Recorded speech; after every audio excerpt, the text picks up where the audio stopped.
ఎండలో ఎండని సైతం లెక్క చేయకుండా ఒకానొక సందర్భంలో రాయలసీమ గడ్డ మీద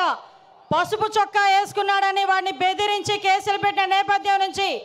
ఈరోజు ధైర్యంగా పసుపు చొక్కా వేసుకొని పసుపు టోపీ పెట్టుకొని పసుపు జెండా పట్టుకొని సుదూర ప్రాంతాల నుంచి నా నాయకుడు వచ్చాడని చెప్పి ఈరోజు గడప గడ్డ మీదకి వచ్చిన ప్రతి ఒక్క కార్యకర్తకి కూడా పేరు పేరున శిరస్సు వంచి పాదాభివందనం చేసుకుంటూ కడపలో మహానాడు జరగడం అంటే చాలామంది ఆశ్చర్యపోయారు. నేను చేసి చూపిస్తా, కడప అన్నది ఎవడప్ప సొత్తు కాదు, ఇది తెలుగుదేశం పార్టీ అడ్డా అని ఆల్రెడీ నిరూపించున్నారు. ఆ కడపలోని ఈ రోజు వరకు మనం మహానాడు జరపలే, ఇక్కడ జరుపుకుందామని చెప్పి గౌరవ ముఖ్యమంత్రి వర్యులు నారా చంద్రబాబు నాయుడు గారు, అదేవిధంగా